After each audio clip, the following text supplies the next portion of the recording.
Kom ons bid saam. Here ons God, ons dankie Here dat ons kan weet dat U is die almagtige God. U is ook die een wat na ons omsien. U is ons herder, ons behoort aan U. Wanneer ons glo dat Jesus Christus U seun is, dan word ons deel van die koninkryk. Ons sondes is vergewe, ons is nuut gemaak. Ons is kinders van U. Ons dankie Here dat ons as gemeente ook rondom die woord bymekaar kan wees vanoggend en ek bid ook Here dat U deur die Heilige Gees ons ook sal aanspreek, ons ook sal inspireer en ons ook sal oortuig dat U 'n goeie en 'n liefdevolle God is. Ek bid dit in die naam van Jesus ons Here. Amen. So ons is vandag in die tweede gedeelte van die reeks wat sê ek is en dat dit gaan oor die dinge wat Jesus gesê het. Soos hy het gesê dat hy is die weg, die waarheid en die lewe, hy is die wingerd, hy is die opstanding en die lewe, hy is die brood van die lewe. En wie weet waaroor ons verlede week gepraat het? Anyone? Niemand. Ons het gepraat oor lig, né? 'n week is al lank. Dis hoekom ek sê, 'n kort potlood is beter as 'n lang geheue. Okay? So, skryf dit neer.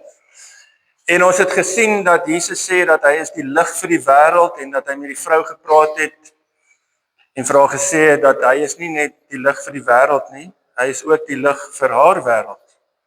En dat maak nie saak waar ons is in ons lewe nie, dat Christus die lig is wat elkeen van ons nodig het, omdat ons sy kinders is.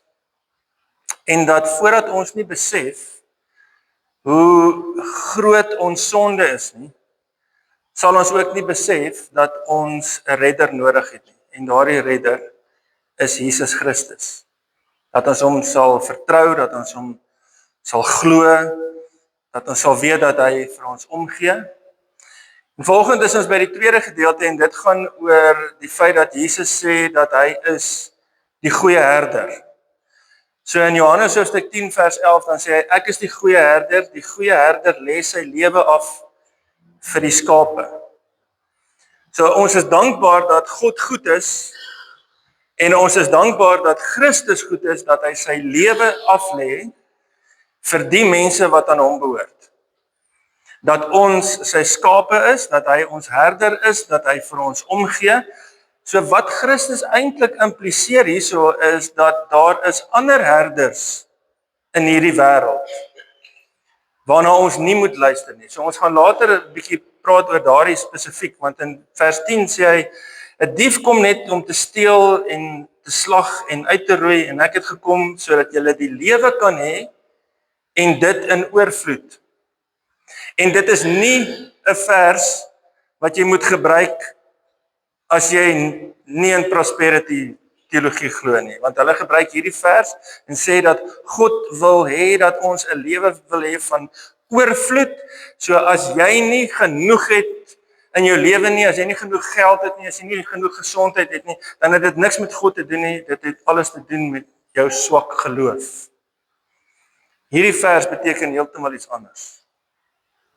'n Lewe van oorvloed is 'n lewe waarin ons God teenwoordig het in ons lewe, waarin die Heilige Gees ons oortuig van goed wat verkeerd is, waarin ons ervaar dat Jesus Christus ons verlosser is en ons saligmaker is. Want hy sê, die dief is die een wat kom om te steel en uit te roei en te moor. En ons ken hom want hy is ons vyand. Hy is die duiwel self. Hy is die vyand wat in ons lewe inkom en baie keer vir ons goed sê en ons oortuig van dinge wat nie die waarheid is nie. En daarom sê Jesus dat ek is die goeie herder, daar is ander herders waarna julle nie moet luister nie, waarvoor julle versigtig moet wees. So as Jesus die herder is, wat is ons? Enige iemand? Skaap, né? Die slimste dier op aarde. Okay? Jy kan hom niks leer nie. Hy voeter net in 'n rigting in, doen net wat hy wil. So skape is nie regtig 'n kompliment nie, né? Baie mense sê nee, ons is leeu's, nee, jy weet, ons het al hierdie krag in ons, maar die Bybel kom sê vir ons meer. Hy gebruik skape in 'n voorbeeld meer as 500 keer in die Bybel. So dit maak ons die skape. En wat is die eienskap van 'n skaap? Die skaap raak maklik weg, né? As jy die hek ooplos, dan hulle loop so en vreet, né? As hulle weer sien, is hulle in die moeilikheid, né? Hulle gaan net aan, hulle doen net hulle eie ding. Hulle dwaal. En die woord van God sê baie keer vir ons dat ons dieselfde is. Dat ons wegraak. Dat ons rondloop. Dat ons wegbeweeg van die woord van God af. Dat ons moet weet dat ons is verlore sonder Christus en dat ons Christus in ons lewe nodig het om vir ons die rigting te wys, om te keer dat ons nie rondloop nie. Die ander ding is skape is weerloos. Party diere het kloue, party het groot tande waarmee hulle kan beskerm, ander het vlerke waarmee hulle kan wegvlieg. Arme skaap is net 'n skaap. Hy's net daar. Okay? As jy weer sien, dan laai hulle 8 van hulle in 'n bakkie en dan gaan hulle oor die grens weg, al jou skapies, al jou profit gone, né? Okay, so skape is weerloos en kan hulle self nie beskerm nie. Maar die woord van God gee vir ons die beskerming wat ons nodig het. Hy sê vir ons moet die wapenrusting aantrek, ons moet die woord gebruik as die swaard, ons moet die helm opsit wat verlossing is. Ons moet weet dat ons vrygekoop is en dat dit ons borsharnas is. Ons moet weet dat ons die waarheid het en dit is die gordel, maar dat ons ook die skoene moet aantrek en dat ons die evangelie vir mense moet bring. Dit is ons wapenrusting, dit is wat ons kon gebruik teen die vyand.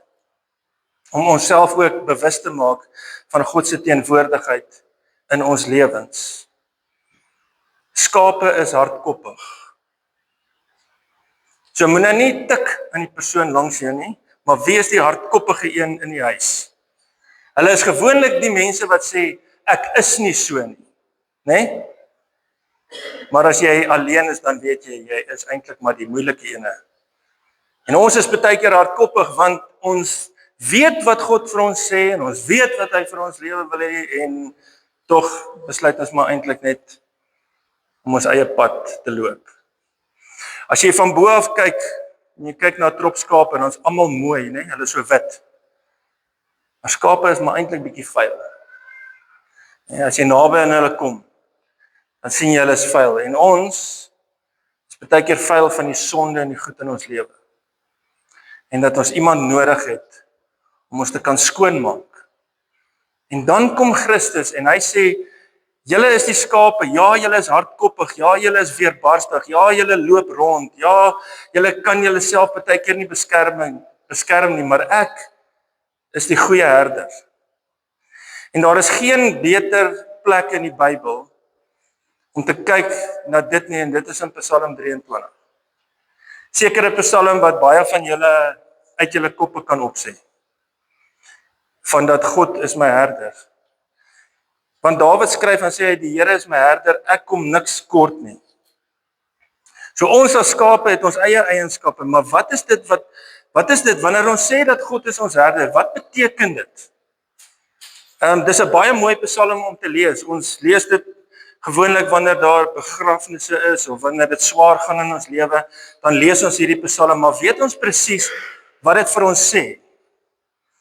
Want die persoon wat hierdie Psalm geskryf het is Dawid.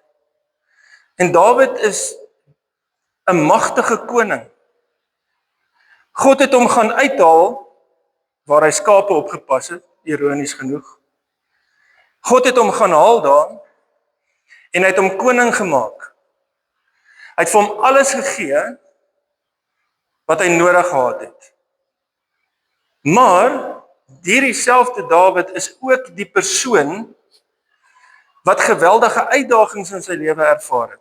Hy was nie net die koning nie, hy het 'n kind gehad wat by 'n ander vrou is, en die kind is oorlede, en sy een seun het hom ontroon, en hy wou hom doodgemaak het, so hy het die hoë gedeeltes en die lae gedeeltes van die lewe geken.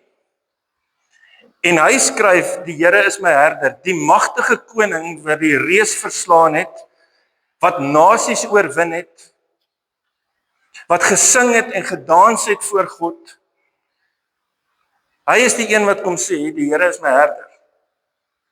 En partykeer dan dink ons maar, is hierdie regtig waar op my van toepassing? Is hierdie Psalm regtig waar op my van toepassing? Want ons ken God as 'n wonderlike God, ons ken God as 'n koning, ons ken God as 'n skepper, ons ken God as Vader, ons ken God in die makro van alles wat gemaak is, ons ken God in die mikro van alles, dat hy teenwoordig is in ons lewe en in al die omstandighede waardeur ons moet gaan. Ons weet, dit is die name wat ons God noem. Vader, koning, heerser, skepper, onderhouer van alles. Nie die man daarbo nie. Hy is God ons Vader, want dit wat ons God noem, bepaal die verhouding wat ons het met hom. En nou kom Dawid en hy kom sê, God is al daardie dinge. En hy is ook ons herder. Hy is die een wat vir ons omgee. Nou in die psalms kry jy psalms wat hulle noem messiaanse psalms. Nou dit is 'n groot woord om te sê dat daardie psalm wys spesifiek na Jesus Christus en die mens wie hy is en die God wie hy is. Maar hierdie psalm doen dit nie. Maar tog is dit Jesus Christus wat in Johannes 10 vers 3 vir ons sê, die skape luister na die herder se stem, hy roep sy skape op hulle name en hy lei hulle uit. Jesus kom sê vir ons, dat soos wat Dawid vir God gesê het, dat U my herder is, sê hy vir elkeen van ons wat in hom glo, dat hy dieselfde is en dat hy deel is van ons lewens. Hy is die goeie herder. So die waarskuwing is om nie te luister na stemme van ander herders of leiers nie. Dat ons luister na dit wat Christus vir ons sê. Wie is die ander herders of leiers? Dit is ons eie emosies. Ons eie gevoelens. Ek is reg, ek is waar, ek het my eie waarheid, ek het al daardie goedes. So ons luister na ons eie oortuigings. In plaas daarvan om na Christus te luister. Ons luister na die kultuur van vandag, wat vir ons sê, wat jy mag aantrek, waar jy moet bly, wat jy moet doen, wat jy nie mag doen nie, wat jy nie mag sê nie, wat jy moet sê, hoe jy kan identifiseer, al daardie goed, is wat die kultuur vir ons kom sê. Ons luister na ander mense met wie ons in verhouding is, om hulle opinies te hoor, in plaas daarvan om te hoor na dit wat Christus vir ons kom sê. Ons luister na die mense van die wêreld. En iets in ons soek na goed. En hierdie selfde Psalm sê vir ons dat Christus is nie net ons herder nie, maar hy is ook die een wat voorsien. Hy voorsien in ons lewens. Hy is die seun van God. Hy is God self. Die een wat dooies opgewek het, die een wat vir 'n boom vervloek het en hy het dood gegaan, die een wat blindes laat sien het, wat dowes laat hoor het, wat dooies laat opwek het.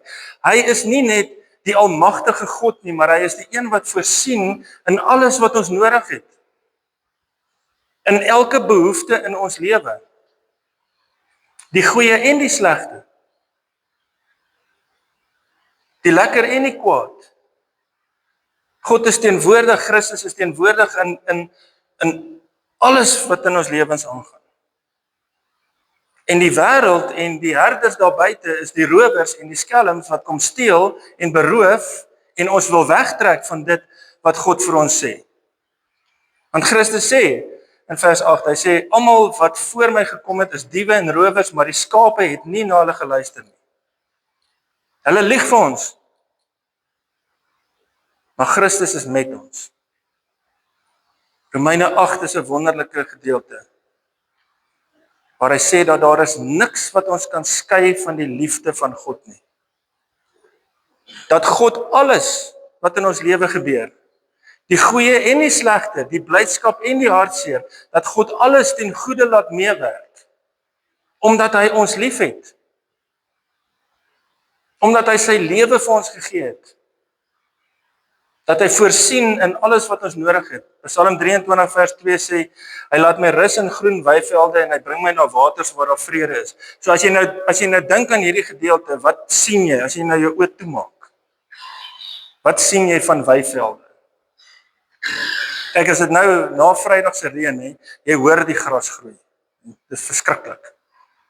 En ons sien die groen gedeeltes in ons land. En ons het daardie beeld in ons gedagtes van hoe weivelde moet lyk. Maar as jy gaan kyk in daardie tyd van Israel dit het net 2 keer gereën in 'n jaar. En daar was hierdie klein kolletjies groen weivelde waar die herder die skape heen gevat het. En dit is wat Christus vir ons wil sê. Hy sê dat buitekant dit, ek weet nie of julle al gesien het nie, daar is so 'n golfbaan in Dubai, nee?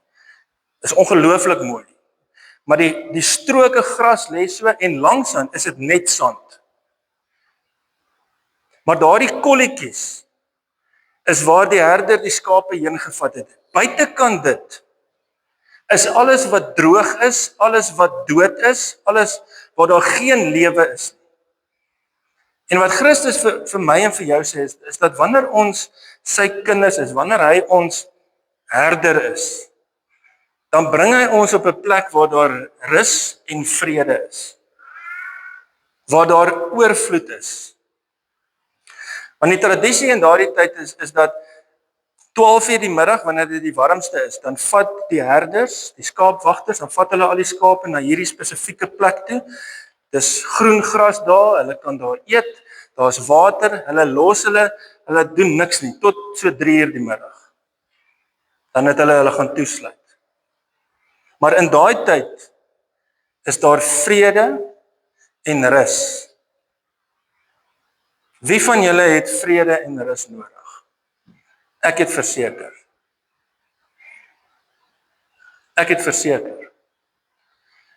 Want die wêreld sê vir ons dat ons is nooit goed genoeg nie, of jy sê dit vir jouself. Die wêreld sê vir jou, dit is die standaard van wat dit beteken om 'n man te wees, alhoewel hulle dit wil afbreek met alles in hulle. Die wêreld sê vir jou, dit is die standaard van vrou wees, alhoewel enige man deesdae ook 'n vrou kan wees. Nee? Impossible, maar ek weet nie, tensy biologie verander dit intussen tyd. Maar anyway, dis 'n gesprek vir 'n ander dag. Maar die samelewing sê vir jou, dit is die standaard wat jy moet handhaaf om goed te doen. Daar's soveel druk op ons, daar's 'n konstante gejaag na alles, van die een plek na die ander plek, van al die goedes wat gedoen moet word, en ons sukkel om rus en vrede te kry in ons lewens. Om op 'n plek te wees waar jy net tevrede kan wees. En dan sê Jesus, hy sê in Johannes 10, hy sê, ek is nie net die wagter nie, maar ek is die deur, ek is die opening waar deur jy moet gaan, om hierdie rus en vrede te kan ervaar. Slegs deur Jesus Christus. Jou volgende vakansie is nie wat jou rus gaan bring. Die goed wat ons koop, bring ons nie rus en vrede nie. Dit veroorsaak baie keer angstigheid. Die nuwe series op Netflix gaan nie vir jou rus en vrede bring nie. Want jy raak so angstig, want jy kan nie nou afsit nie. Dis hoekom wat ons doen is nie, ons kyk nie, is eintlik dalk 'n sonde. Ek weet nie, ek sal nog moet oordink. Ons wag tot die hele series verby is en dan begin ons hulle kyk van voor af. Ons kyk nie net een episode, dan moet jy 'n week wag. Nee? So wag tot al 10 daar lê, dan klap jy hom sommer op 'n Sondagmiddag al 10 van hulle. Want jy is so angstig om te sien wat met die volgende gebeur, en ons dink dat die dinge van die wêreld is wat vir ons rus en vrede kan gee, terwyl Christus vir ons sê, die enigste rus en die vrede wat ons kan kry ons deur in die teenwoordigheid van God te wees. Dat ons lewe aan hom moet toewy. En baie keer dan oortuig ons gewete ons van dit wat ons verkeerd gedoen het. Maar God is groter as ons gewete. By hom is daar werklike rus. Rus vir jou siel. Daardie woord wat sê verkoop my siel, dit beteken om op te bou, om nuut te maak, om weergebore te word.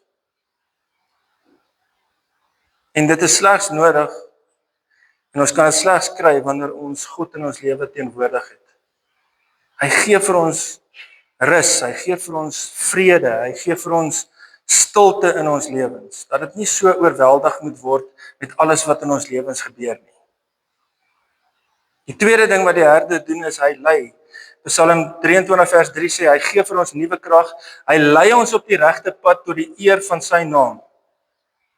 Hy voorsien, hy is die een wat voorsien, hy is die een wat vir ons rus gee, hy is die een wat vir ons vrede gee, maar hy is ook die een wat ons lei. Hierdie vers is eintlik die vers waarop die hele Psalm hinker.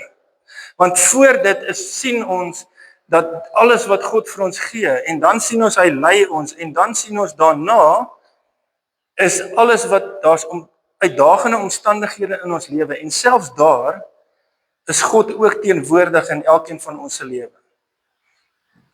Hy lei ons op die regte paaie om op 'n plek te kom waar ons in die regte verhouding is met God. En ons sukkel, want onthou aan die begin het ons gesê ons is die skape, né? En ons loop rond. Ons sukkel om op die regte pad te bly. Israel het alles gehad. Israel het alles ervaar wat God vir hulle gegee het. Al die voorsiening. Toe hulle gekla het omdat hulle net brood eet, toe gee die Here vir hulle vleis. Toe kla hulle nou weer daaroor. Toe kla hulle oor hulle het nie water nie, toe gee die Here vir hulle water. Toe gee die Here vir hulle die wet om te sê dit is hoe ek wil hê jy moet lewe, maar hulle besluit hulle doen hulle eie ding. En ons is baie keer presies dieselfde. Ons raak weg, ons raak verlore. Ons beweeg weg van die teenwoordigheid van God eerder om te luister na hom, want hy is die een wat ons op 'n plek wil bring waar ons in die regte verhouding is met God. Maar ons het hierdie wit knekel dissipline. Weet julle wat dit beteken? As jy jou hande so maak, né, dan word die goed wit. Want ons wil werk en ons wil doen en ons wil iets doen om God se guns te kan wen. Ons moet die dissipline toepas. Terwyl Jesus Christus vir ons kom sê, dat dit gaan nie oor dit wat jy doen nie, dit gaan oor dit wat ek in jou lewe doen. Dat hy ons nie wil verander van buitekant af nie, met ander woorde, nie deur reëls nie, nie deur godsdiens nie. Vir al die goed wat ons moet doen. Maar die werklike verandering, die lei op die regte pad, kom van binnekant af. Waar God ons van binnekant af nuut maak en dit gaan na buitekant toe. Dit gaan nie oor morele waardes en wat jy alles reg doen nie. Dit gaan oor hoe het God jou hart verander? Hoe het God jou lewe verander? Dat jy syne is. Dat jou lewe 'n verskil maak. Dat jy leef tot eer van sy naam. Want daardie Psalm sê dat God lei ons op die regte paaie tot eer van sy naam. Dit gaan nie oor ons goedheid nie. Dit gaan oor sy goedheid. Dit gaan nie oor my krag nie, dit gaan oor God se krag. Dit gaan nie oor my eie geregtigheid nie, dit gaan oor dit wat Christus vir my gedoen het. Dat hy my lewe verander. Dat ek behoort aan hom. Dat wanneer my lewe verander, dan gaan dit oor eer van sy naam en nie omdat ek so goed is nie. Maar omdat hy goed is. Hy lei ons na stille waters, nie oor my prestasie nie, maar omdat hy goed is. Hy gee vir ons rus, nie omdat ek dit verdien nie, maar omdat hy 'n goeie en 'n vrygewige God is. Hy gee vir ons sy goedheid en sy liefde en sy genade en alles wat ons nodig het. En die laaste ene is dat hy is die een wat ons beskerm. Vers 4 sê vir ons, al gaan ek ook deur 'n dal van doodskade sal ek geen onheil vrees nie, want U is met my, U stok en U staf, dit vertroos my. Wanneer toe ek op universiteit was, dan gee hulle vir jou 'n boek. Hulle sê vir jou, hierso is die boek wat jy nou moet gebruik, om mense te kan help as hulle berading nodig het. Dis goed om die boek te lees. Maar die werklikheid is wanneer jy iemand in die oë kyk. en jy sien die pyn en die hartseer en die streweling waardeur mense gaan. Dan leer jy hoe om met mense te werk. Boekekennis is fantasties. Maar wanneer jy voor iemand sit en jy ervaar die pyn, dan besef jy dat hierdie woorde is waar vir elkeen van ons. Want daar is nou baie mense wat praat oor hierdie dal van doodskade, gaan dit oor dood spesifiek. Dit gaan nie noodwendig net oor dood nie, maar oor 'n doodsheid in jou siel en in jou lewe. Goed wat jy ervaar, dinge wat jy beleef, omstandighede waardeur jy moet gaan. En die Bybel praat altyd die waarheid. Die Bybel sê vir ons dat Christus is die een, hy is ons goeie herder, hy is die een wat voorsien in ons lewe. Hy is die een wat ons lei. Hy is die een wat vir ons rus gee. Hy is die een wat vir ons vrede gee. Maar hy is ook die een wat in hierdie omstandighede in elkeen van ons se lewe teenwoordig is. In alles wat ons ervaar, dat God met ons is. So of jy nou dood ervaar in jou lewe, of jy siekte ervaar, uitdagings by die werk, verlies, of jy op 'n plek is van blydskap, is dat God is met jou. Ons dien 'n lewende God. Ek wens ek kan dit harder stel. Daar is geen ander God as die een wat ons dien. Geen. In al die ander godsdienste in die wêreld is daar geen sprake van iemand wat sy lewe vir jou gee sodat jy kan lewe. Nêrens. In al die ander godsdienste van die wêreld, of jy nou 'n Jood, 'n Moslim, whatever is, jy moet jou eie saligheid uitwerk.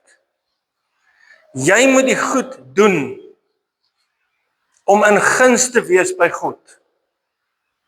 Daar's geen sprake van liefde nie. Daar's geen sprake van omgee nie. Daar's geen sprake van teenwoordigheid in tye wanneer jy God nodig het nie. Dis net deur Christus wat jy dit ervaar. Dis slegs in Jesus Christus wat jy die vrede van God ervaar, wat alle verstand te bowe gaan. En dat hy vir ons sê, hy is die een wat by ons is. Hy is nie die een wat ons versaak nie, hy is die een wat vir ons omgee. Dat maak nie saak wat die omstandighede is, hierdie dal van doodskade, dit maak nie saak waardeur jy moet beweeg nie, God is by jou. Want daardie vers sê vir ons, die eerste ding wat daardie vers vir ons sê is, ons gaan nie uit dit uitgeruk word nie. Ons moet deur dit beweeg. Ons moet dit ervaar, ons moet dit beleef. Dis deel van ons lewe. Soos wat Christus deur die dal van doodskade weer moes gaan en vir God sê, nie my wil nie, maar u wil. Gaan ons deur hierdie selfde goed. Ons gaan nie daar uitgehaal word nie. Dis die eerste ding wat ons ervaar, maar die tweede ding wat hy vir ons sê is dat ons het nie nodig om te vrees nie, want God is met my. Hy is by jou. Hy gee om vir jou. En is wonderlik wat Jesus sê, want in Johannes hoofstuk 10 dan sê hy 3 keer, hy sê ek is die herder en ek lê my lewe af vir die skape. Ek lê my lewe af vir die skape. Ek lê my lewe af vir jou. Vir elkeen van ons.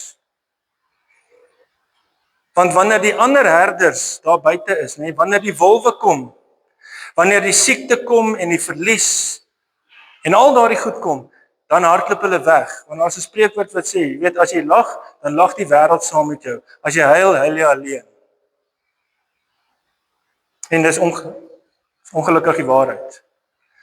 Want wanneer die ander herders wat vir jou gesê het wat jy moet doen, hoe jy moet leef, jou eie goed wat in jou kop aangaan, wanneer jy in daardie plek van verlies is, wanneer jy daardie plek van doodskade is, dan is daar niks meer oor nie. Al wat oorbly is Christus.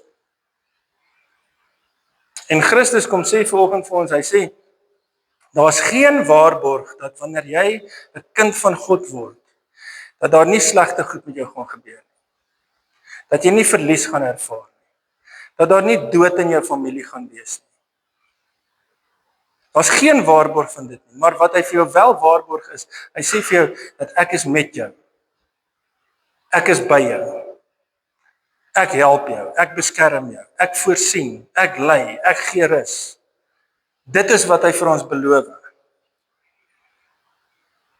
So as jy vandag op daai plek is waar dit donker is in jou lewe, weet dat jy is nie alleen nie. As daar 'n gevoel van doodskade weer oor jou is, weet jy is nie alleen nie. God is met jou. Want ons vertrou op soveel goed van die wêreld. Ons dink dat as ons genoeg geld in die bank het, dan sal ek, wanneer die moeilikheid kom, sal ek my daar kan uitkoop. Wat daarvan as jy siek word? Jy kan nie gesondheid koop nie. Of jy sê, weet jy wat, ek gaan nou net my van daai groen goed aanmaak, né? Komkommer en alles blend en eet en weet olietjies aansmeer en al daai lekker goed doen. Gesond leef, want dan gaan ek myself immuun maak teen dit. En wanneer die moeilikheid kom, dan help dit ook niks. Nou ek sê nie, jy moenie gesond eet nie, ons moet, want ons liggame is die tempel van God. Ons kyk na onsself. Maar dit wat ons doen, kan ons nie help in tye van nood nie, in tye van dood, in tye van verlies. Die enigste persoon wat ons kan help, is God self. En dit is sy belofte. Hy eindig daai vers, hy sê, die stok en die staf vertroos my. 'n Stok is iets waarmee die herder die skape beskerm het. Die staf is iets waarmee hy die skape gelei het. Christus is die een wat ons beskerm, maar hy is ook die een wat ons lei. Deur sy woord weet ons dat hy ons Here is. En ek wil vir jou sê vanoggend, as jy hartseer in jou lewe ervaar, dat God mors nie 'n traan nie. God sien jou. Soos wat hy vir Hagar gesien het, sê God vir jou, ek sien jou vir wie jy is. Ek sien die mens wat jy is. Ek sien die goed wat jy ervaar. Ek sien die goed wat jy beleef. En ek wil vir jou sê dat ek is by jou. So as jy in hierdie seisoen is, weet dat God is by jou. As jy nie in hierdie seisoen is nie, as dit nou vandag met jou baie goed gaan, maak dit vas in jou hart. Bære dit diep binne in jou. Dat wanneer daardie dag kom, dat jy dit kan oproep en kan weet dat Christus is my herder. Dat hy is die een wat met ons is. So vertrou jy jouself, vertrou jy die wêreld, vertrou jy die woord van God. Want Jesus sê vir ons, ek is die lig vir die wêreld. En hy is nie net die lig vir die wêreld nie, maar hy is die lig vir jou wêreld. En Jesus sê, ek is die goeie herder. Hy is jou herder, hy is jou God. Hy voorsien in alles wat ons nodig het. Dis in tye van nood, wanneer ons besef hoe groot die liefde van God is. Dis in tye wanneer daar uitdagings is, wat ons besef wie God is en hoe hy elkeen van ons help. Maar dit is in tye wanneer dit goed gaan, wat ons hierdie dinge moet vasmaak, deel van ons lewe moet maak. En weet ook dat God is ons herder. Here, ons dankie Here vir die wete wat ons kan hê dat U altyd by ons is. Dat U ons lei, dat U ons beskerm, dat U voorsien, dat ons nie moet staat maak op ons eie insigte nie op staat maak op ander herders in hierdie wêreld nie, maar dat ons U sal glo en U sal vertrou. En vir hulle wat vanoggend deur uitdagings gaan, Here, van groot verlies en hartseer, is dit my gebed, Here, dat U deur die Heilige Gees vir hulle sal vrede gee. Hulle sal oortuig van U liefde, ten spyte van alles wat ervaar word. En Here, vir ons wat dalk nie deur daardie tyd gaan nie, dat ons hierdie woorde in ons lewe sal vasmaak, en dat ons sal weet, Here, dat in die toekoms is U nog steeds altyd by ons. Ek dank U, Here, vir hierdie gemeente, ek dank U, Here, vir alles wat gebeur hierso. Ek bid vir elkeen, Here, dat hulle 'n lewende verhouding met U sal hê. En ons bid ook vir vrede vandag, Here. Vrede daar in die Midde-Ooste waar daar soveel onrustigheid is.